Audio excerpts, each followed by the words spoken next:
भारतीय स्वाधीनता संग्राम के अमिट हस्ताक्षर, स्वतंत्र भारत के प्रथम शिक्षा मंत्री, प्रखर पत्रकार के जन्मदिन पर आप सभी को बहुत बहुत बधाई। इस कार्यक्रम के मुख्य अतिथि बिहार विकास के विश्वकर्मा, हर समय बिहार के सदियों से हाशियत पर बैठे गरीब लोगों और नारी शिक्षा के प्रति सजग, बिहार सहित संपूर्ण भारत के विकास के प्रति चिंतित आदरणीय मुख्यमंत्री श्री नीतीश कुमार जी, हमारे माननीय मंत्री वित्त श्री विजय चौधरी साहब, विकास आयुक्त विवेक बाबू, हमारे विभाग के अपर मुख्य सचिव दीपक बाबू, सचिव असंगवा साहब, कुलपति पटना विश्वविद्यालय चौधरी साहब, नालंदा खुला विश्वविद्यालय के कुलपति सिन्हा साहब, सभागार में उपस्थित प्रिंट मीडिया, इलेक्ट्रॉनिक मीडिया के साथियों,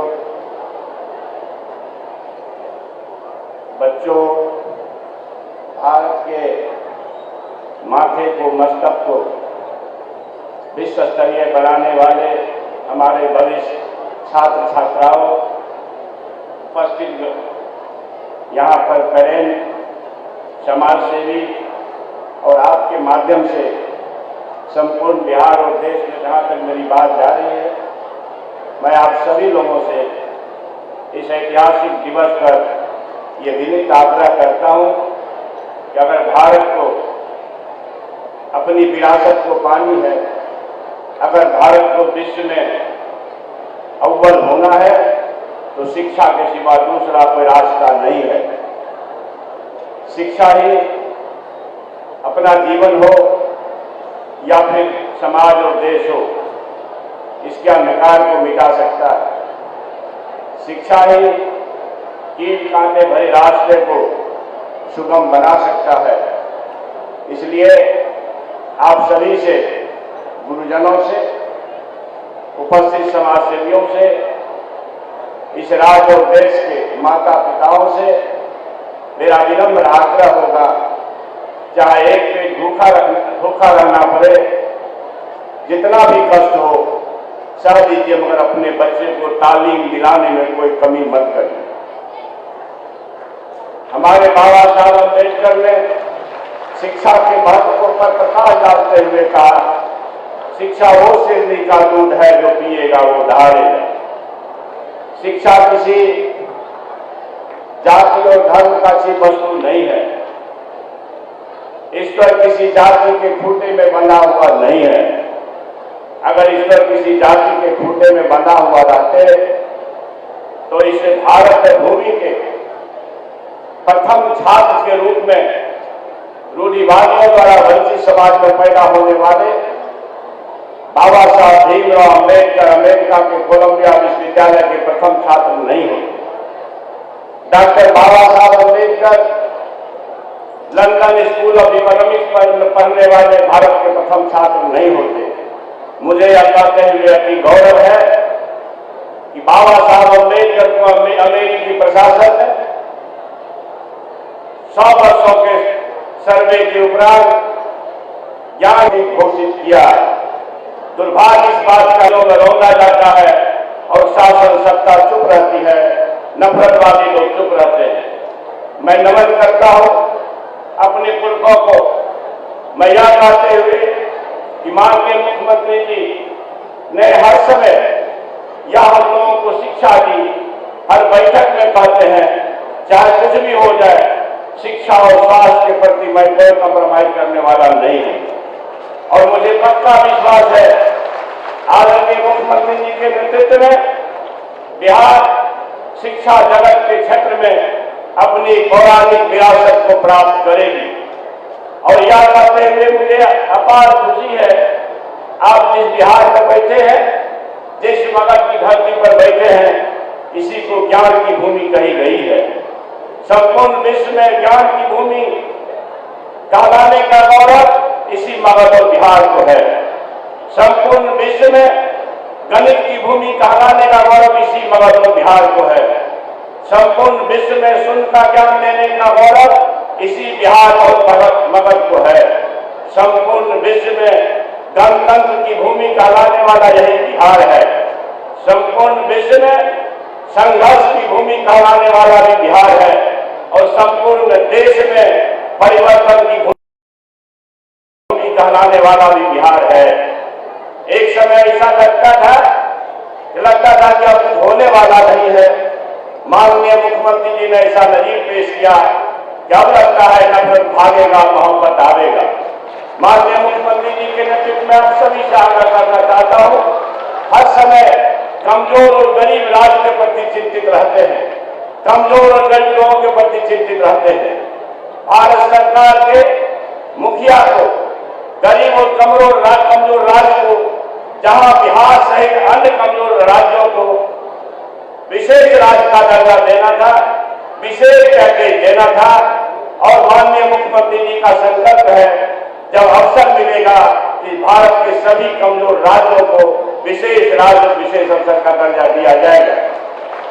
आप सभी महानुभावों से कहना चाहता हूं, आपके माध्यम से बिहार वासियों से कहना चाहता हूं, देशवासियों से कहना चाहता हूं, बिहार चक्रवर्ती सम्राट यादव से लेकर के चक्रवर्ती सम्राट अशोक महान तक बिहार ने एक से एक चक्रवर्ती सम्राट दिया है जो विश्व विख्यात हुए हैं। कालांतर में बिहार ने चक्रवर्ती सम्राट पैदा करना बंद कर दिया। मैं उम्मीद करता हूं यही बिहार 2024 में चक्रवर्ती सम्राट पैदा करेगा और अमन शांति का अमिट हस्ताक्षर बनेगा। जय हिंद। और आपको मालूम है कि जो हम लोगों ने शिक्षा का दौर था उसमें पता किया कि भाई कोई स्कूल जाता ही नहीं है और फिर 5वां क्लास के बाद तो कोई आगे नहीं जाता था, लड़कियां तो बिल्कुल नहीं जाती थी। अब यहाँ पर देख करके लड़कियों को मुझको कितनी खुशी हो रही है और उस समय लड़कियां कितनी कम थी और इसीलिए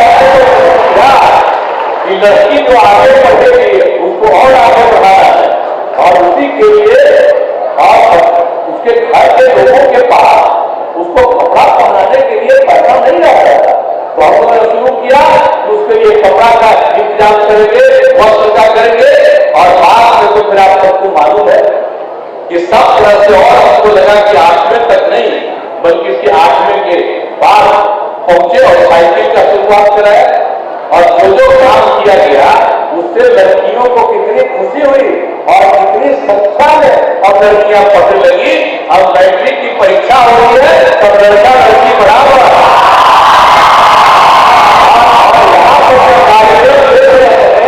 यहाँ भी लड़का लड़की बराबर।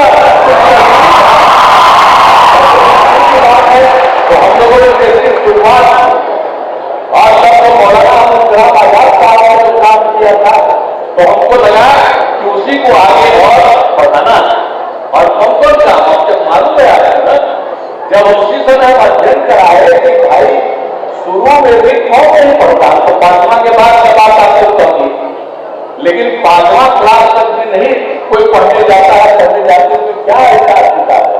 तो हमने अध्ययन कराया तो पता चला कि 12.5% बच्चे और बच्चियां कभी नहीं जाते। हमने कहा कमाल है।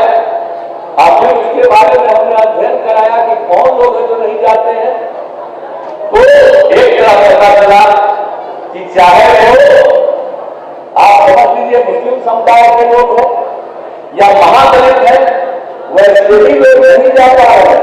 तो हमने उनके लिए अलग इंतजाम करवाया, हर तरह से व्यवस्था करवा दिया और उसके बाद सब लोगों के पढ़ने का इंतजाम हम लोगों ने सब कुछ कराया, शुरू कराया। तो इस तरह से एक एक काम जो शुरू करा दिया, लोग आगे तक नहीं पढ़े थे तो उनको कुछ पढ़ा हुआ करके फिर आगे की क्लास में एडमिट कराया और उसके बाद तो सिलसिला जारी हो गया है। अब उसकी नौबत नहीं है। अभी हाल ही में हमने पता कराया है कि अब कितना बचा है, तब आधा से भी कम बच गया है, 0.5% से भी कम हमें बच्चे बचिया, लेकिन हमारी कोशिश है सब से सब पढ़ने के लिए जाए और आगे पढ़े और ठीक से पढ़ाई हुई और शिक्षकों की बहाली की गई। अब शिक्षक का तो हम बढ़ाते चले जाए।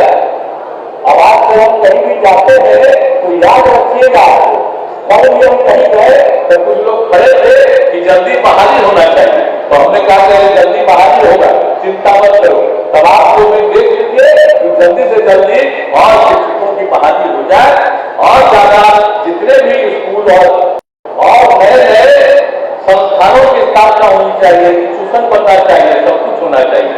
तो ये सब काम करवाया गया था। अब आप सोच लीजिए कि एक एक चीज के बारे में हम लोगों ने पूरा का पूरा काम किया और आपको मालूम है कि जो हम लोगों ने शिक्षा का दौर था तो उसमें पता किया कि भाई कोई स्कूल जाता ही नहीं है और फिर 5वां क्लास के बाद तो कोई आगे नहीं जाता था, लड़कियां तो बिल्कुल नहीं जाती थी। अब यहाँ पर देख करके लड़कियों को मुझको कितनी खुशी हो रही है और उस समय लड़कियां कितनी कम थी और इसीलिए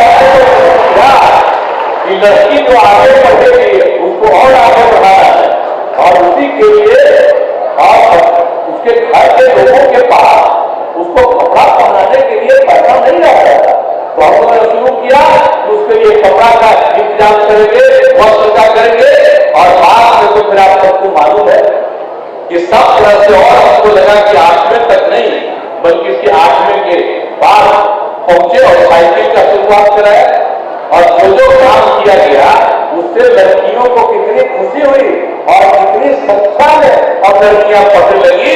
अब मैट्रिक की परीक्षा हो रही है तब लड़का लड़की बराबर और यहाँ पर कार्यक्रम ले रहे हैं यहाँ भी लड़का लड़की बराबर।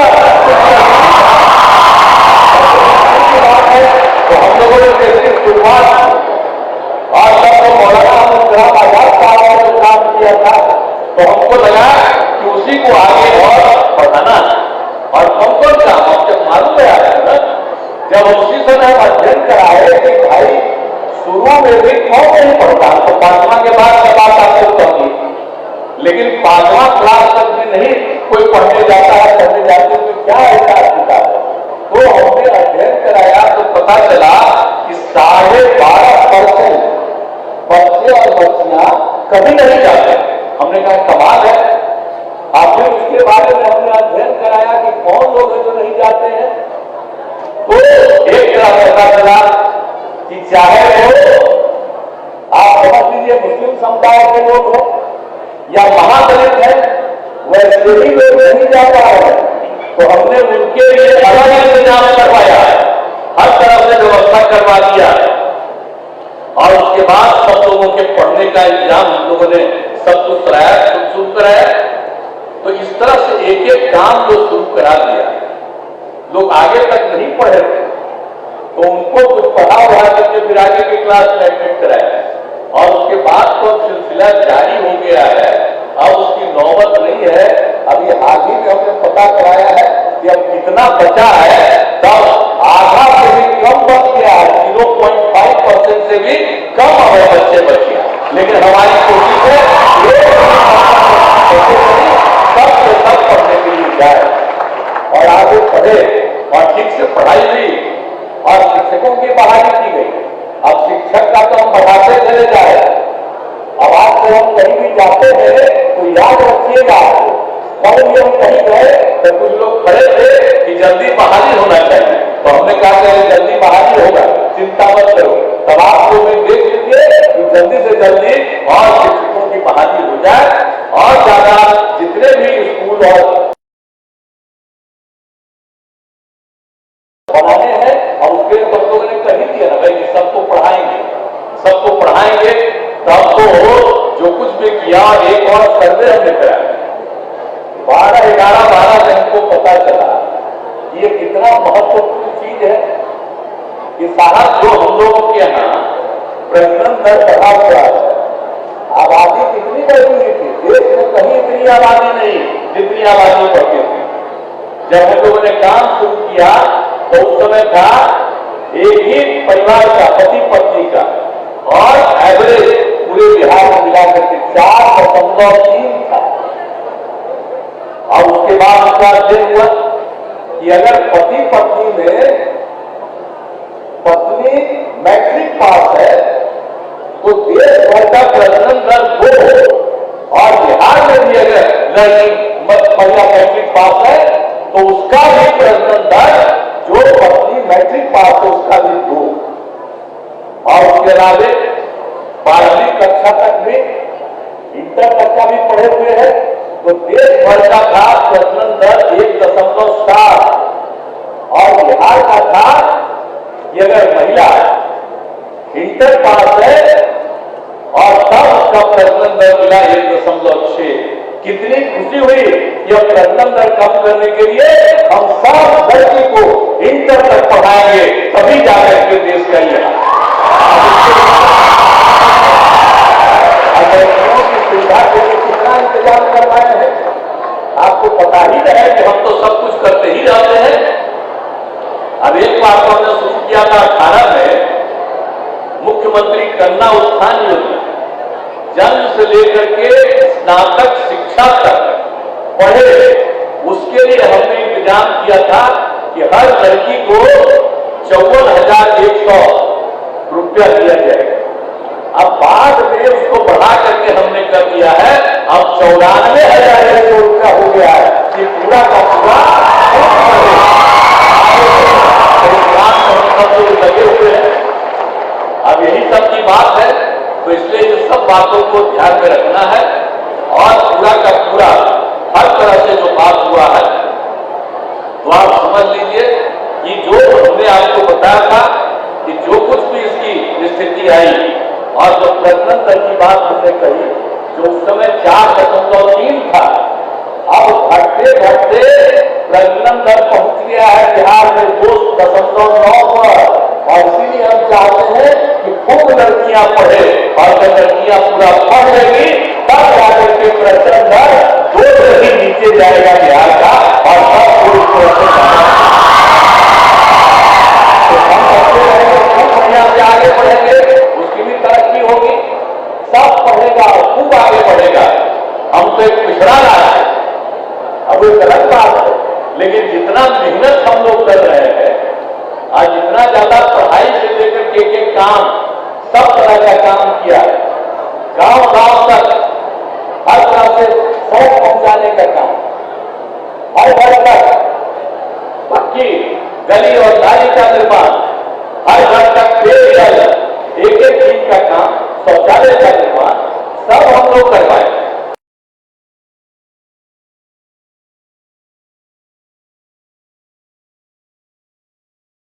और ये जो बचा है उसको भी आगे बढ़ा रहे हैं। तो ये सब काम तो हम लोग कर रहे हैं, करते रहे, इसमें कोई शक नहीं। लेकिन हमारी यही इच्छा है कि हमारे समाज का विकास हो, और उसके लिए जरूरी है कि शिक्षा के क्षेत्र में लोग पढ़े। और यहाँ पर जो सब प्रोफेसर लोग हैं, टीचर लोग भी हैं, हम उनसे आग्रह यही करेंगे कि भाई बच्चे बच्चियों को ठीक से पढ़ाइए। आप लोगों का तनख्वाह भी हम बढ़ाएंगे, लेकिन लड़का लड़की को पढ़ाइए। अब आजकल तो सब काम हो गया है, नई टेक्नोलॉजी पर चला गया है। आप भी सब दिखला रहे थे, नई टेक्नोलॉजी का ये सब चीज करा दी है, ये सब तो करिए, लेकिन स्कूल में सबको जाना चाहिए और स्कूल में पढ़ाना चाहिए। ये हमारे कागज पर तब तक आमने सामने पढ़ेगा नहीं, हम लोग तो पढ़े भी रहेंगी, और कभी तक नहीं यहाँ पढ़ाए हैं। अब आप बताइए, अब खाली मोबाइल तो सब चीज जानेगा। अभी कुछ साल से जो हो गया था कोरोना, बहुत सारे मोबाइल बढ़ गया, सब मोबाइल देख रहा था। लेकिन आपस में बातचीत करना, पढ़ना लिखना यही जरूरी है। अभी हमारे जितने नेता लोग बैठे हुए हैं, सब मोबाइले में रखते हैं। जब हम थे और देश में मंत्री थे, तब मोबाइल का इस्तेमाल करते, और जब हम देखते कि लोग उसी में फंस गया है, हम तो मोबाइल छोड़ दिए।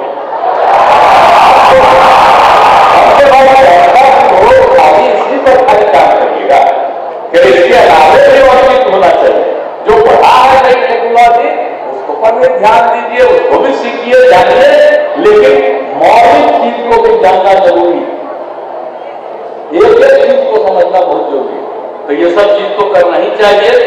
तो इसके लिए हम सबसे आग्रह करें, शिक्षक से, शिक्षिकाओं से, सबसे कहेंगे लड़के लड़कियों को खूब प्रेम से पढ़ाइए। और जब पढ़ाइएगा बहुत अच्छा होगा, और नहीं पढ़ाइएगा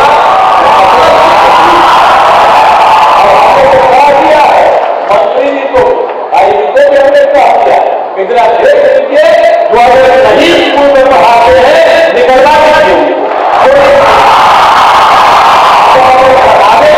तो और ज्यादा दीजिए पैसा, ताकि खूब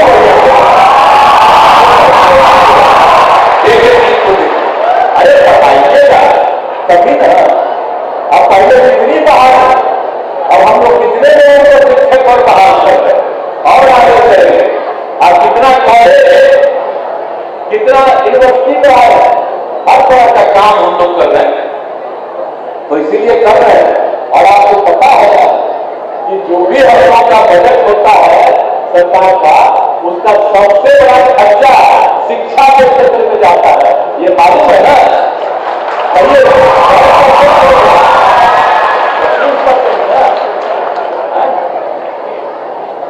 हाँ, तो हम तो चाहते हैं 25% तक करना, लेकिन ये कर 21 तक हो गया, हम तो 25% तक कर देंगे ताकि शिक्षा खूब हो। और स्वास्थ्य के लिए हम लोग करते हैं, तो ये सब चीज तो जरूरी है जी।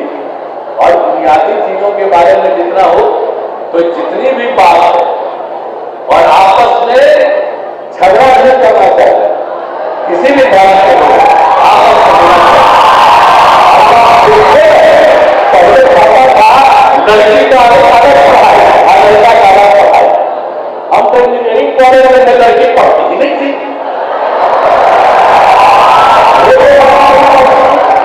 अगर हम लोग देखे कोई परिवार से आ जाती थी तो सब खड़ा होकर देखने लगता था, इतना कम कोई होता नहीं था। उसी तरह हम लोगों ने कहा कि ना लड़की को पढ़ना चाहिए। अब इंजीनियरिंग कॉलेज में भी लड़की अब पढ़ रही है, और हमने तो कर दिया कि मिनिमम 1 साल लड़की का होना चाहिए, मिनिमम 1 साल। तो सब तरह से कर रहे हैं, इंजीनियरिंग, मेडिकल, सब चीजों में हम लोग करवा रहे हैं ताकि ज्यादा से ज्यादा पढ़े। और जब सब पढ़ेगी तो कितना अच्छा होगा। और लड़की और लड़का दोनों पढ़े रहेंगे, और लड़की पढ़ी रहेगी तो बाल बच्चा तो सबसे ज्यादा आप जानते ही है, जो जन्म होता है बच्चा,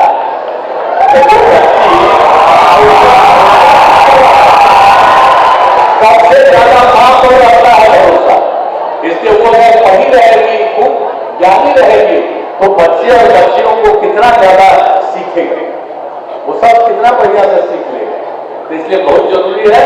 इसलिए शिक्षा का विकास जो हम लोग करना चाहते हैं, और जितना भी काम किया है, और एक एक चीज के बारे में अब जरा जान लीजिए।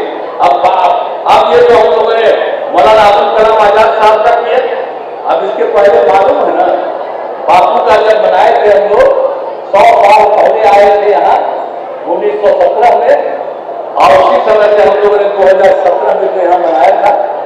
और उसी समय जो तय किया था कि बच्चे और बच्चियों को बापू की पार्टी हम लोग पढ़वाएंगे। इधर देख लीजिए, ये बापू की पार्टी है, ये तीसरे से लेकर के 8वें तक के बच्चे बच्चियों को दिखाया जाता है, दिया गया है, ताकि बापू के बारे में एक एक चीज को जानिए और सब चीज को समझिए कि क्या खासियत है। ये सब हम लोग उनके बारे में दिए हुए। और उसी तरह से एक था मोहन, ये 9वें से लेकर के 12वें तक के हम लेते आए हैं किताब, भूलिएगा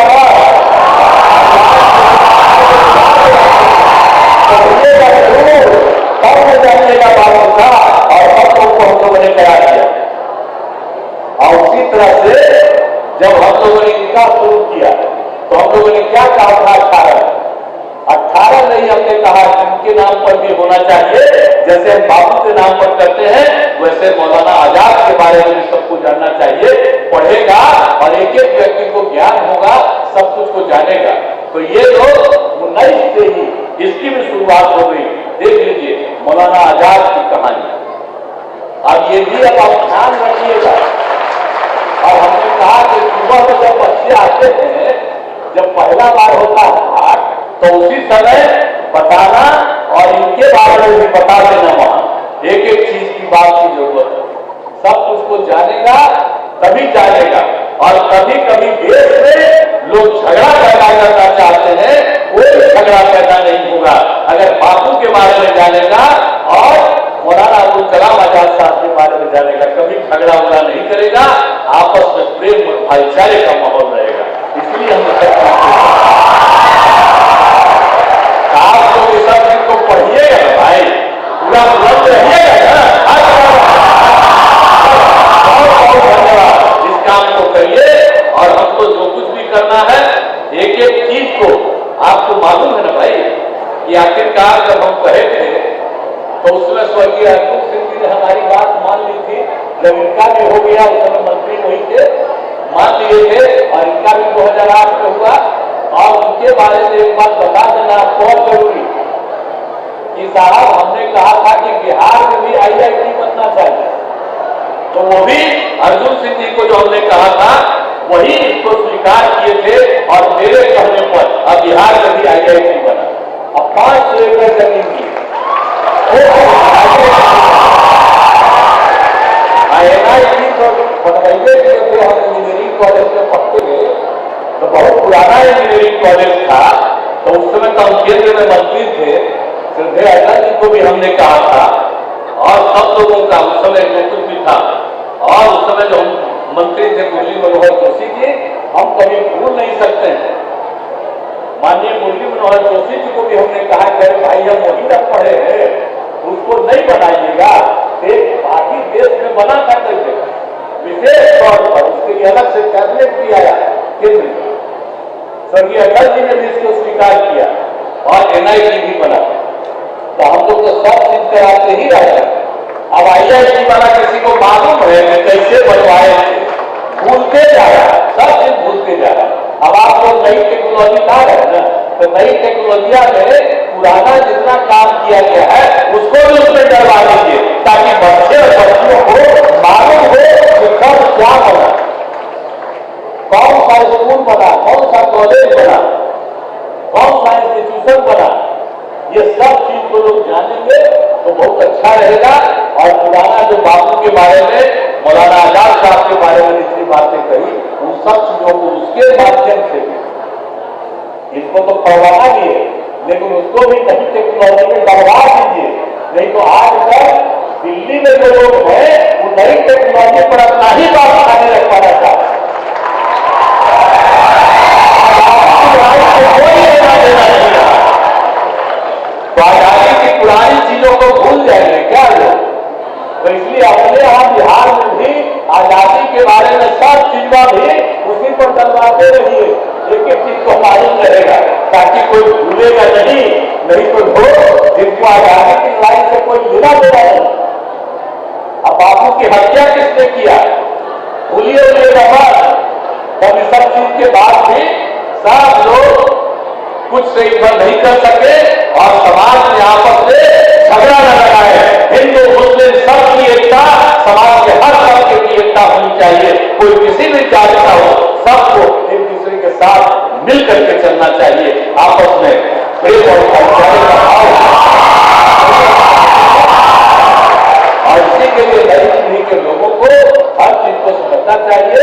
और सब अधिकारी लोगों को और नेता लोगों को तो यही कहेंगे, इसी के लिए पूरा लगे रहिए और ताकि इन सब चीजों में कोई कमी नहीं आएगा, हम यही करना चाहते हैं। और आज के अवसर पर आप सभी लोग उपस्थित हैं, बहुत खुशी की बात है। और इन सब चीजों का ध्यान दीजिएगा, आपस में प्रेम और भाईचारे का भाव रखिएगा, यही आग्रह है। और इन शब्दों के साथ मैं पुनः मौलाना अब्दुल कलाम आजाद के प्रति नमन करता हूं और अपनी बात को समाप्त करता हूं। बहुत बहुत धन्यवाद।